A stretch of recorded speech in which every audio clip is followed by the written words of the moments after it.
নমস্কার বন্ধুরা, আর একটা নতুন ভিডিওতে আপনাদের স্বাগত। আমার পেছনে রয়েছে ব্যাঙ্গালোর দিল্লি রাজধানী। এটা ব্যাঙ্গালোরের কেএসআর স্টেশন থেকে দিল্লির নিজামুদ্দিন যে স্টেশনটা আছে সেখানটায় পৌঁছায়। আজকে 13 তারিখ এপ্রিল মাসের রবিবার, আর এই ট্রেনটা ছাড়বে এখান থেকে রাত্রি 8টায়। এটা চলবে আজকের রাত, কালকের দিন, কালকের রাত, তারপরে পরশু সকাল 5:30টার সময় দিল্লির নিজামুদ্দিনে পৌঁছাবে। এটা বেশ লম্বা একটা জার্নি, যার 2 রাত 1 দিন, প্রায় 33 ঘন্টার একটা জার্নি। এবং তারপরে আমরা পৌঁছাবো দিল্লিতে। এই সম্পূর্ণ ভিডিওটা বা সম্পূর্ণ জার্নিটা আমি এই ভিডিওতে আপনাদের দেখাবো। কোথায় আছি, কি খাওয়াচ্ছে, সম্পূর্ণ তথ্য এই ভিডিওর মাধ্যমে আপনি পাবেন। আপনি যদি কখনো দিল্লি থেকে ব্যাঙ্গালোর আসার কথা ভাবেন বা ব্যাঙ্গালোর থেকে দিল্লি যাওয়ার কথা ভাবেন, তাহলে এই ভিডিওটা আপনার কাজে লাগতে পারে। এই মুহূর্তে আমি বসে আছি কেএসআর ব্যাঙ্গালুরুর 8 নম্বর প্ল্যাটফর্মে। এখন বাজে সন্ধ্যা 7:30, আর 30 মিনিট পরেই এই ট্রেনটা এখান থেকে ছেড়ে যাবে। 22,691 এই ট্রেনের নাম্বার, মানে 22,691। ট্রেনের ভেতরে যাওয়ার আগে এবং অন্যান্য সমস্ত তথ্য দেওয়ার আগে চলুন একটু কেএসআর ব্যাঙ্গালুরু স্টেশনটার বাইরে থেকে এই পর্যন্ত একটু দেখিয়ে নিই, আরও কিছু টুকটাক তথ্য দিই, তারপরে ট্রেনের ভেতরে যাই।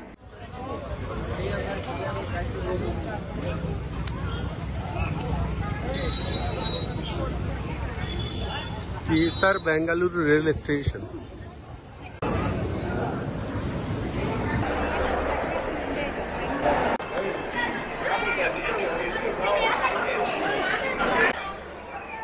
শুভই এখন ব্যাগ টানছে। শুভ, মিঠি যা, মিঠিও টানছে। ঘুমাও, আমার হাত খালি আপাতত। শুভ আমার ব্যাগটাও নিয়ে নিয়েছে। আমরা আছি 1 নম্বরে, আমাদের যেতে হবে 8 নম্বরে, প্রায় শেষে। এই ট্রেনটাও দিল্লি যাবে, এটা চেন্নাই থেকে। একটা জিনিস খেয়াল করুন, এই পুরো জায়গাগুলো কতটা পরিষ্কার পরিচ্ছন্ন। সাইডগুলো দেখুন, পুরো প্ল্যাটফর্ম ভীষণ পরিষ্কার। এর একটা বড় কারণ অবশ্যই মানুষ নোংরা করে না, আর 2 হলো প্রত্যেকটা মানে 2 হাত দূরেই, 2 হাত বলা ভুল হবে, ওই 5-10 হাত দূরেই ডাস্টবিন আছে। এখানে রয়েছে, আবার ওদিকে রয়েছে অনেকগুলো, মানে আমার সামনেই আমি 4টে ডাস্টবিন দেখতে পাচ্ছি। সেই জন্যই এত পরিষ্কার। আমাদের ট্রেন দেবে 8 নম্বরে, এখানটায় 7 আর 8, সম্ভবত এই দিকটা 8, এই পাশটা সম্ভবত 8।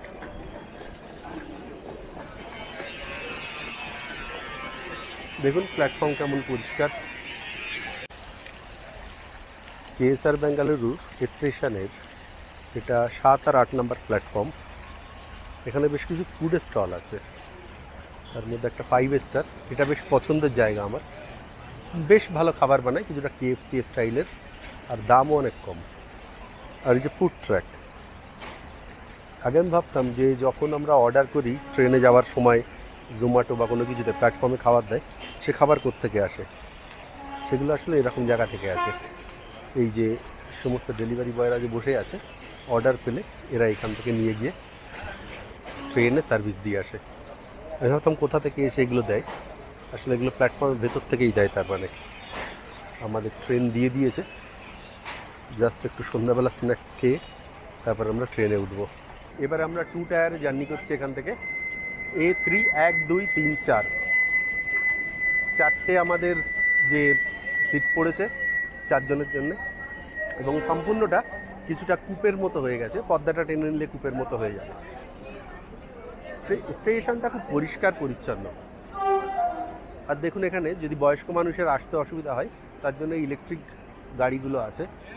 এবং এখানটায় বাইরের অটো এবং গাড়ি নিয়েও চলে আসা যায়। এখানটায় বাইরের অটো এবং গাড়িগুলো আছে। এখানে বাইরের অটো বা অন্যান্য যে গাড়ি সেগুলো আসছে, সেখানটায় ড্রপ করে তারা বেরিয়ে যাচ্ছে। দেখুন এখানে লেখা আছে যে 7 নাম্বার থেকে 1 নাম্বার পড়ছে এদিকটাতে, 7 নাম্বার থেকে 1 নাম্বার পড়ছে এদিকটাতে, আর 8 নাম্বার 9 10 পড়ছে এদিকে।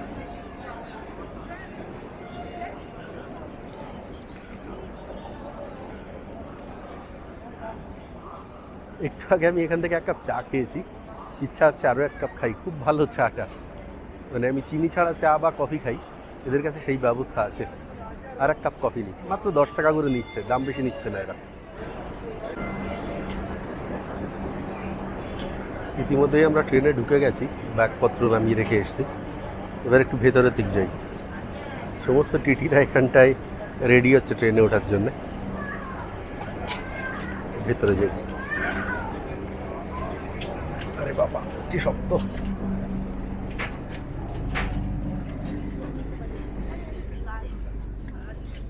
1 2 3 4। এটা আমার জীবনে প্রথমবার রাজধানীতে চড়া, কারণ দিল্লিতে যাওয়া হয় না কখনো, রাজধানীতেও চড়া হয়নি কখনো। এর আগে 2007 সালে একবার গিয়েছিলাম দেরাদুন যাওয়ার সময়, আর তারপরে এই। এখন বাজে ঠিক 8টা, আর 8টার সময় ট্রেন ছেড়ে বেরিয়ে যাচ্ছে। 2 মিনিট হয়ে গেছে প্ল্যাটফর্ম পার হতে। এখন সময় হয়েছে 9টা 25, মানে প্রায় 9:30, আর এখন রাতের খাবার দিয়ে গেল। সম্ভবত একই রকম খাবার হবে অন্যান্য সময় ট্রেনে যা দেয়। রুটি আছে, ভাত আছে, তরকারি। ননভেজ নিয়েছি। এই ট্রেনে দেখলাম বেশিরভাগ লোকে ভেজ নেয়। এসে বলছিল কি ভেজ লাগবে কি না, বললাম না আমাদের তো ভেজ না, আমাদের ননভেজ। আচ্ছা কী কী দিয়েছে একটু দেখি। ভাত দিয়েছে জিরা রাইস, আর তার সঙ্গে ওটা আলু, ডাল আর মাংস, যা থাকে সব সময়। খাবার পরে আবার আইসক্রিম দিয়ে গেল। Very tasty. কি কোম্পানির এটা? ওকে, হ্যাঁ আমুলের আইসক্রিম, মেড ফ্রম মিল্ক। তার ফ্রোজেন ডেজার্ট না, এটা আইসক্রিম। গতবার দুরন্ত মনে আছে কীরকম সব নোংরা ছিল এই তোষক বাইগুলো? এবারে যেটা দেখছি এগুলো কিন্তু বেশ পরিষ্কার, মানে রাজধানীরটা অনেক পরিষ্কার। এখনো পর্যন্ত কোনো রকম সমস্যা পাইনি।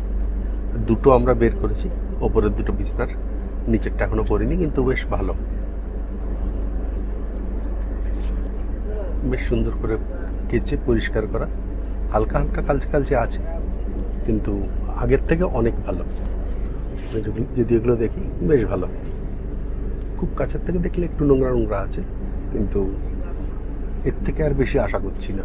2 টায়ারে যেগুলো আছে, একটা আয়না দিয়েছে, কতগুলো লাইট, এখানটায় নিজের লাইট বা ফ্যান সেই সমস্তর জন্য, উপরে জল রাখার ব্যবস্থা, চার্জিং পয়েন্ট, জল আটকানোর জন্য। উপরে এখানে একটা লাইট আছে, এই লাইটটা একটু জ্বেলে দেয়,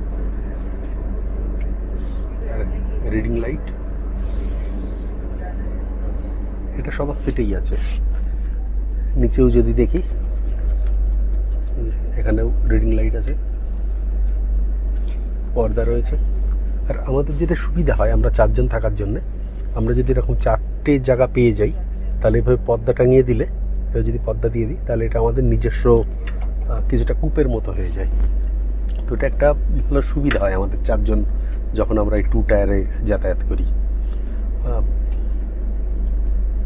আর এখানটা বলবার মতো তেমন কিছু নেই, বাকি যা 2 টায়ারে থাকে তাই।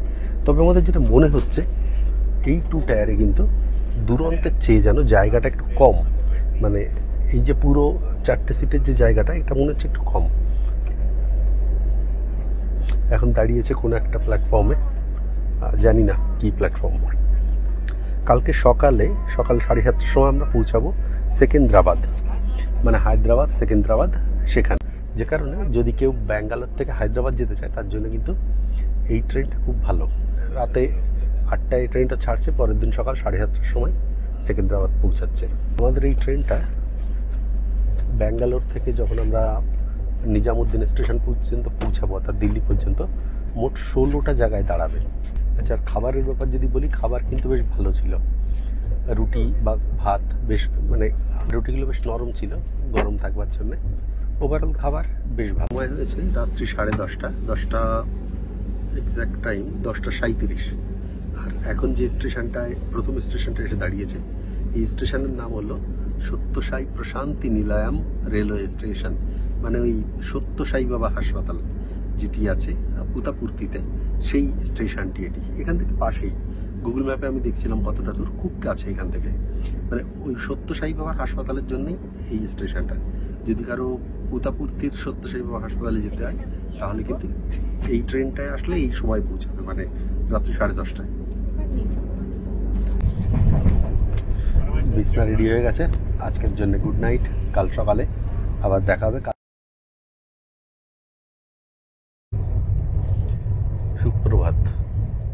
আজকে 14ই এপ্রিল সোমবার, আর আমরা এখনো ট্রেনে আছি। একটু আগে সকাল হয়েছে, আর আমাদের ট্রেন কিছুক্ষণ বাদে সেকেন্দ্রাবাদ পৌঁছাবে, মানে হায়দ্রাবাদের পাশে সেকেন্দ্রাবাদ, সেখানে পৌঁছাবে। আজ এখন বাজে 7টা, সেকেন্দ্রাবাদের টাইম 7:30 নাগাদ, 7:25 বা এরকম কিছু একটা। গতকাল রাতে এখানটায় ঘুমানোর কোনো অসুবিধা হয়নি, বেশ ভালো ব্যবস্থা। আর আমরা যেখান থেকে যাচ্ছি সেই জায়গাটা একটুখানি দেখাই।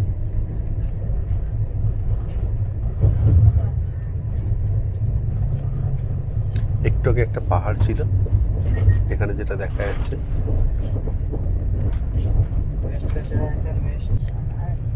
এখন বাজে 7:03, আর আমাদের এই ট্রেন পৌঁছাবার কথা সেকেন্দ্রাবাদে 7:05-এ। ট্রেন 1 ঘন্টা 40 মিনিট মতো লেটে চলছে। মানে আমাদের যেখানটায় 7:05-এ পৌঁছানোর কথা সেকেন্দ্রাবাদ, আমরা পৌঁছাবো প্রায় 9:45, 8:40 নাগাদ হবে হয়তো।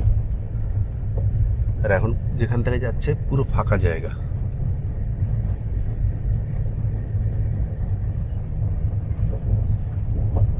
একেবারেই কিছু নেই।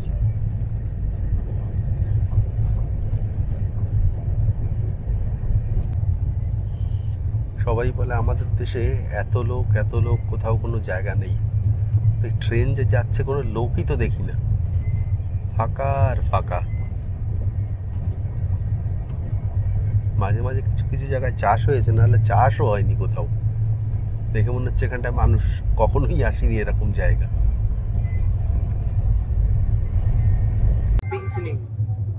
আমরা এখন যাচ্ছি তেলেঙ্গানা রাজ্যের ভেতর দিয়ে, আর এখানটার দৃশ্যটা অনেকটা পশ্চিমবাংলার মতো।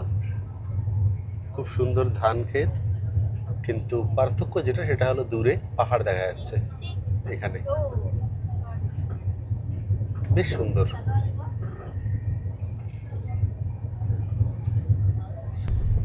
রাজধানীর এই ট্রেনটাতে 3 রকমের টিকিট আছে, ফার্স্ট ক্লাস আর সেকেন্ড এসি আর থার্ড এসি। ফার্স্ট ক্লাসের যদি টিকিটের দাম বলি তাহলে 7,300 টাকা। ফার্স্ট ক্লাসে কোনো রকম ডাইনামিক ফেয়ার লাগে না, ফিক্সড প্রাইস থাকে 7,300 টাকা, যার মধ্যে বেস ফেয়ার 5,817 টাকা, আরও তার সঙ্গে superfast charges, reservation charges, GST আছে 298 টাকা, আর ক্যাটারিং চার্জেস 1,050 টাকা। এই দিয়ে মোট 7,300 টাকা হলো ফার্স্ট ক্লাসের চার্জ। এবারে যদি সেকেন্ড এসি বলি, আমরা যেটা আছি সেকেন্ড এসি, এটা 4,420 টাকা। এটা 4,420 টাকা যদি কোনো রকম ডাইনামিক ফেয়ার না লাগে। আর যদি থার্ড এসি হয়, থার্ড এসির জন্যে 3,520 টাকা। 3,520 টাকা, এই হলো মোট এর টিকিটের দাম। তবে যদি এরপরে ডাইনামিক ফেয়ার লাগে তাহলে কত হয় সেটা দেখাই।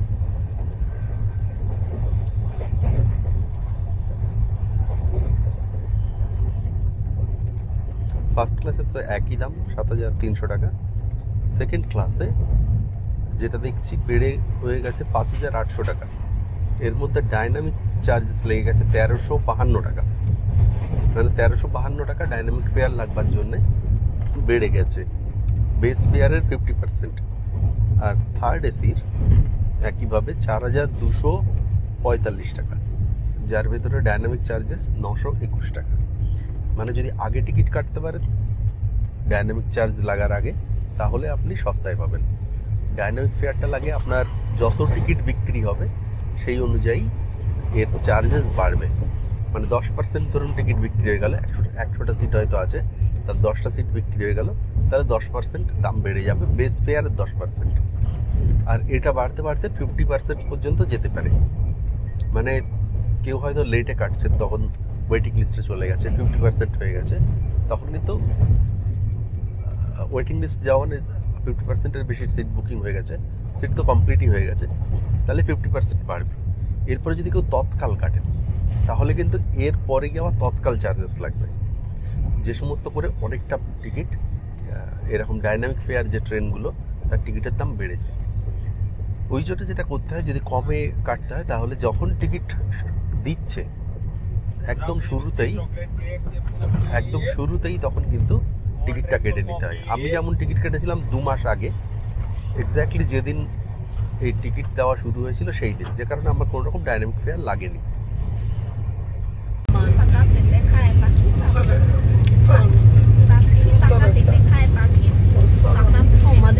সমান লাগছিল।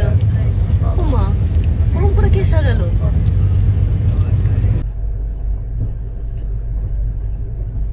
আমরা সেকেন্দ্রাবাদ শহরের খুব কাছাকাছি পৌঁছে গেছি, আনুমানিক আর 15-20 মিনিটের মধ্যে ঢুকে যাবে। আগেই বলছিলাম যে সেকেন্দ্রাবাদ আর হায়দ্রাবাদ দুটো টুইন সিটি। তো এই সেকেন্দ্রাবাদ থেকে হায়দ্রাবাদ মোটামুটি 10-11 কিলোমিটার মতো দূরত্ব, যা যেতে গাড়িতে 25-30 মিনিট লাগে। মানে কেউ যদি হায়দ্রাবাদ যেতে চায় সে সেকেন্দ্রাবাদ গেলেও তারপরে ওখান থেকে একটা গাড়ি নিয়ে পৌঁছে যেতে পারে জাস্ট কিছুক্ষণের মধ্যে।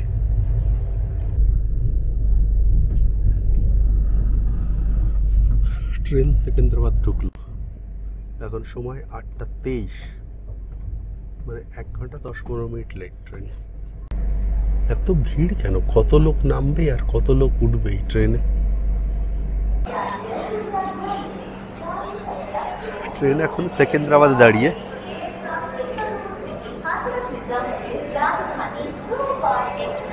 এই স্টেশনে প্রচুর লোক নামলো উঠলো। 10 মিনিট দাঁড়াবার কথা এখানে, সম্ভবত জল ভরবে আর তার সঙ্গে সকালের টিফিনও নেবে এখান থেকে। কোনো সিগন্যাল হয়নি।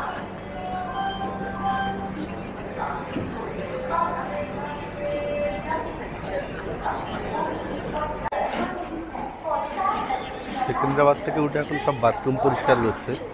কি অদ্ভুত প্ল্যাটফর্ম, একটা কেউ চা নিয়েও আসে না, সব ইডলি বড়া খাচ্ছে। সকাল থেকে 8:30 হয়ে গেছে, এখনো চা পাইনি। না ট্রেনের ভেতরে চা নিয়ে উঠছে, না প্ল্যাটফর্মে চা আছে।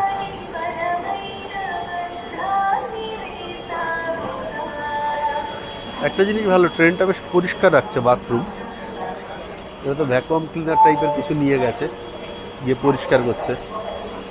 বাথরুম বেশ পরিষ্কার আছে, এটা একটা ভালো ব্যাপার দেখছি এই রাজধানী ট্রেনে।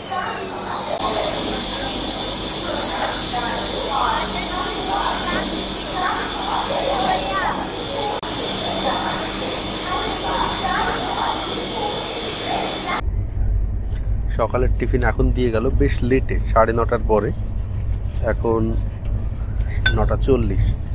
লেট হওয়ার কারণ সেকেন্দ্রাবাদের ট্রেন লেটে এসছে। আর যেটা দিয়েছে ডিম, তার সঙ্গে একটু কি সমস্ত ভাজি, পাউরুটি, একটা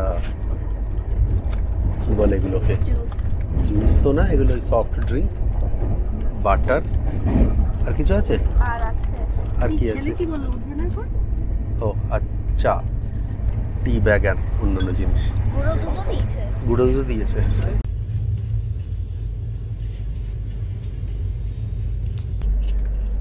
এখন সময় 10:30 আর পৌঁছালো কাজীপেট জাংশনে।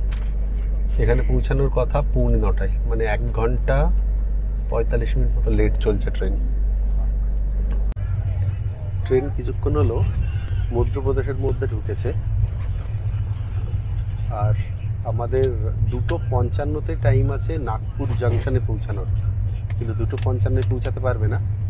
এই ট্রেনটা প্রায় 1 ঘন্টার অল্প কিছু বেশি সময় লেট আছে, যে কারণে ওটা পৌঁছাবে 3:55, মানে 1 ঘন্টা 2-3 মিনিট লেটে পৌঁছাবে এখনো পর্যন্ত যা টাইম দেখাচ্ছে। আর এখন সময় হয়েছে 2:17, জাস্ট আমাদের দুপুরের খাবার দিয়ে গেল। মোটামুটি একই হবে নিশ্চয়ই খাবার, রুটি, দই, তার সঙ্গে বোধহয় কোনো একটা সবজি, ভাত, ডাল, মাংস। আর এর সঙ্গে হয়তো আইসক্রিম দিতে পারে, কালকে আইসক্রিম দিয়েছিল, বা হয়তো আইসক্রিম নাও দিতে পারে কারণ দই দিয়েছে। দেখা যাক কি দেয়। বাইরে ফাঁকা আর ফাঁকা, 2-4টে বাড়ি কিছুক্ষণ বাদে বাদে, নাহলে মোস্টলি তো খালিই আছে। এখানে 5 মিনিট দাঁড়াবে বলে নামলাম, যে বাইরেটা গরম কেমন সেটা বোঝার জন্য। বেশ গরম এখানে। বাল হর্ষা,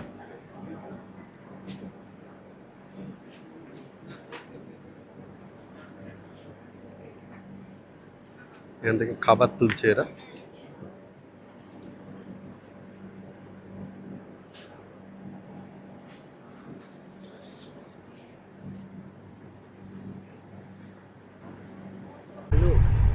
আলুর তরকারি আবার, আর দিয়েছে এটার মধ্যে মাংস, এই একই এটার মধ্যে ডাল দিয়েছে, আর মাংস, ডাল আর ভাত। জিরা রাইস কিনা সেটা না, তারপর সব আমি ওখানটা বসবো। যা রেগুলার দেয় তাই দিয়েছে, অন্য কিছু দেয়নি। সাধারণ আর 2-1টা জিরে দিয়েছে।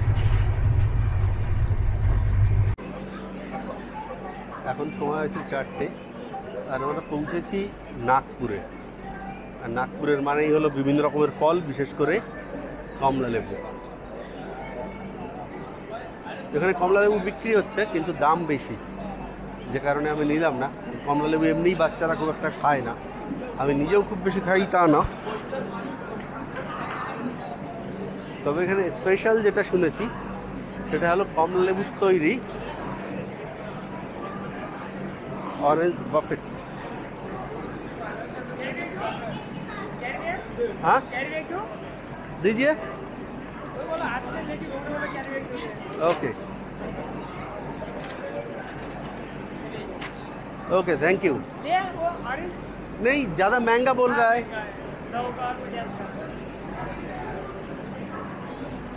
500 ग्राम होगा, 100 रुपया बोल रहा है, जो काफ़ी ज़्यादा है।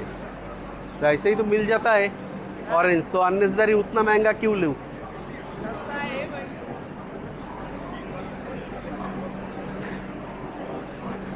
এখানে ট্রেন দেবে, 10 মিনিট দাঁড়াবে ট্রেন। তবে এখানটার স্পেশাল যেটা কথা বলতে বলতে দেখানো হলো না, সেটা হলো ये चीज इधर ही मिलता है ना। हाँ, ये इधर ही मिलता है, बाकी कहीं नहीं मिलेगा। ये अपना हाँ। नागपुर का फेमस है। नागपुर पर फेमस है, मैं भी सुना हूँ, इसीलिए पहले यही लिया। नहीं, ये बहुत से लोग यही से लेके आते हैं। ওকে, আমি এটা নিলাম। এই জিনিসগুলো শুনেছি ভালো।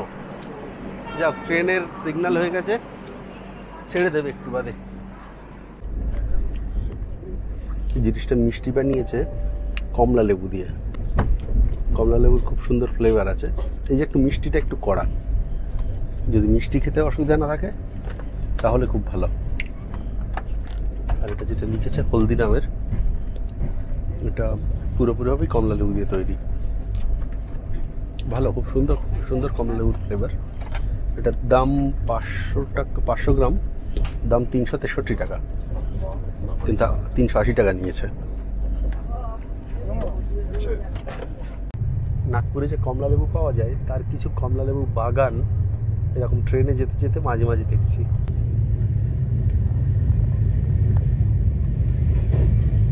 এই যে গাছগুলো দেখা যাচ্ছে এগুলো সব কমলা লেবু।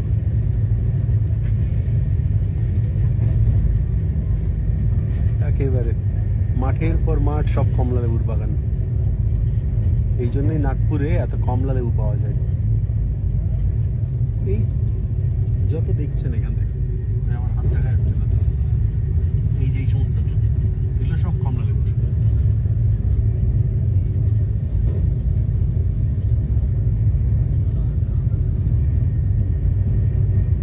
বাগানের পর বাগান সব কমলা লেবু।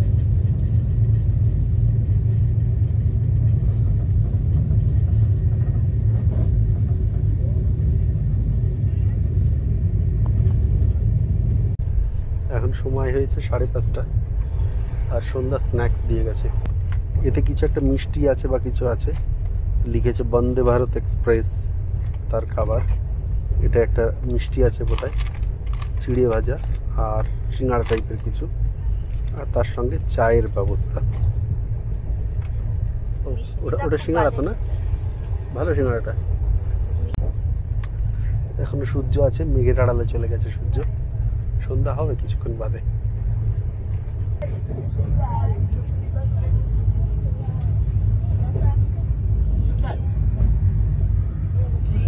সূর্যটা খুব সুন্দর লাগছে, আর কিছুক্ষণের মধ্যে অস্ত যাবে। এখন পৌঁছালো ইটারসি জাংশন। এখানেও প্রায় আধা ঘন্টা লেট, আধা ঘন্টা না 1.5 ঘন্টা মতো লেট আছে।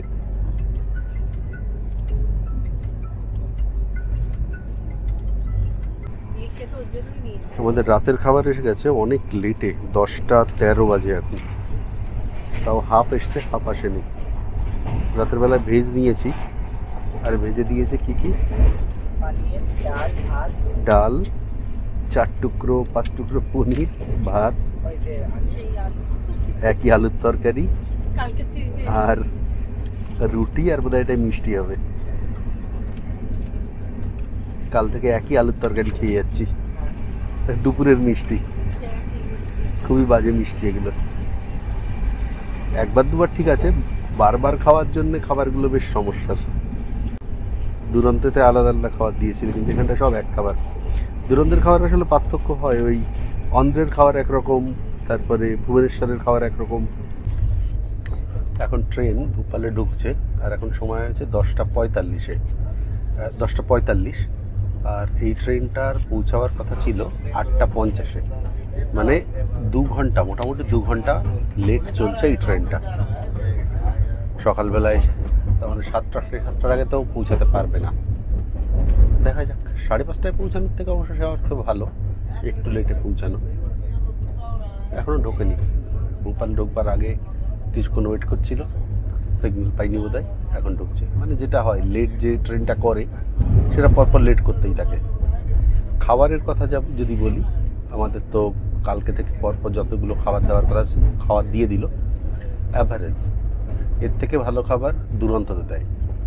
যদি সার্ভিসের কথা বলি, ক্লিনিং সার্ভিস, বাথরুম মোটামুটি ওকে, ঠিকঠাকই আছে, কিন্তু এই ভেতরের যে পরিষ্কার যেটা করে, এটা দুরন্ততে প্রতিদিন, মানে একদিনের মধ্যে হয়তো 4-5 বার করে।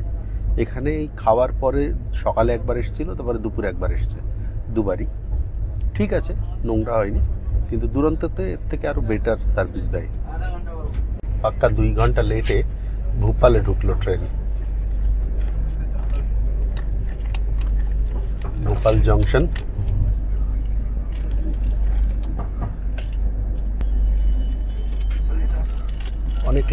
অনেক লোক ওঠানামা করবে, গেটের সামনে ভিড় হয়ে গেছে। দিল্লির পথে আপনাদের সুপ্রভাত। আজকে আমাদের দ্বিতীয় সকাল। আমরা যে ব্যাঙ্গালোর থেকে দিল্লি যাচ্ছি রাজধানীতে, তার দ্বিতীয় সকাল আজকে।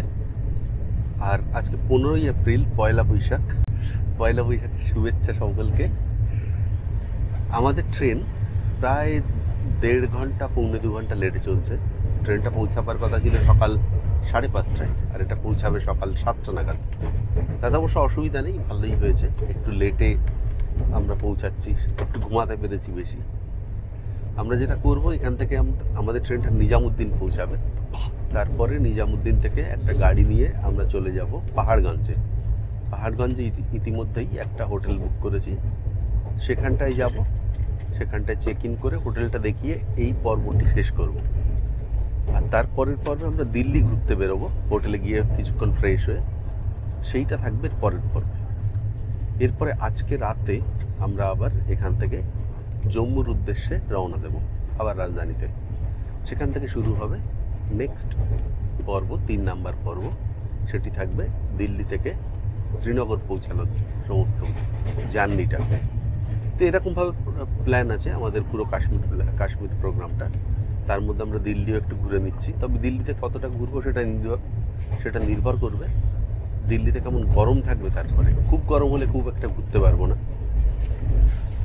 আপাতত সকাল হয়ে গেছে, রোদ ওঠেনি এখনো,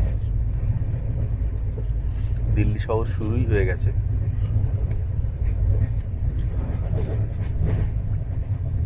আর মিনিট 10 লাগবে এখান থেকে পৌঁছাতে। জাস্ট 10 মিনিটে আমরা পৌঁছে যাবো নিজামুদ্দিন স্টেশনে।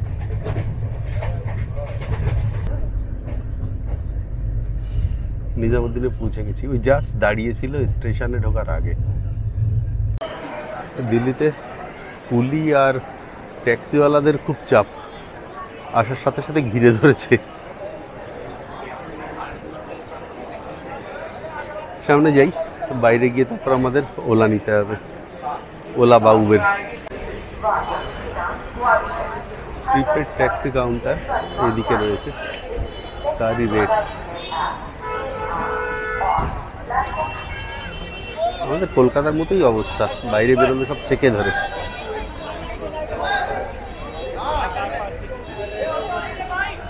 এন্ট্রি 128, আমাদের 8 নম্বরে নামিয়েছিল, সেখান থেকে আমরা 1 নম্বরে আসলাম। ক্লান্ত হয়ে গেছে 2 রাত ঘুমিয়ে ট্রেনে।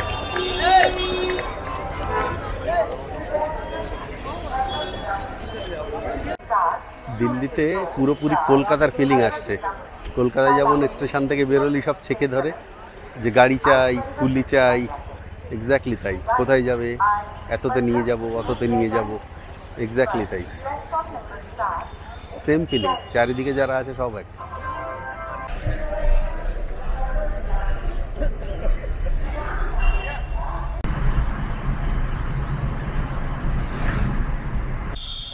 দিল্লিতে এসে সবাই মাস্ক পরলাম, একটা জিনিস লক্ষ্য করছি, হাওয়াতে কেমন একটা পোড়া পোড়া গন্ধ আছে, মানে ফ্রেশ না সেটা বোঝা যাচ্ছে।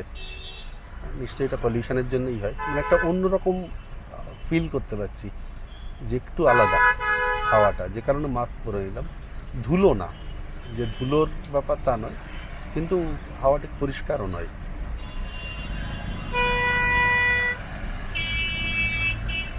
এই মুহূর্তে পলিউশন লেভেল একটু দেখে নিই, তাহলে বুঝতে পারবো যে আমার আশেপাশে পলিউশন লেভেল কত আছে। গরম লাগছে না এখনো, বেশ আরামদায়ক, 26 ডিগ্রি আছে। পলিউশন লেভেল আছে 305। এটাকেই আমি যদি ব্যাঙ্গালোরের সঙ্গে তুলনা করি, ব্যাঙ্গালোরে এই মুহূর্তে আছে 67, আর এখানে 300 কত বললাম,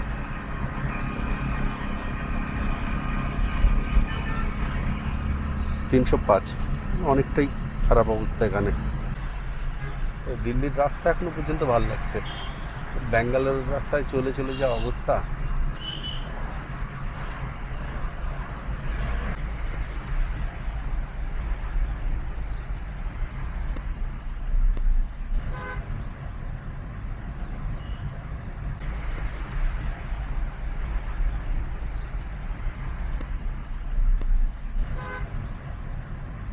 এই পাশে ছিল পার্লামেন্ট হাউস।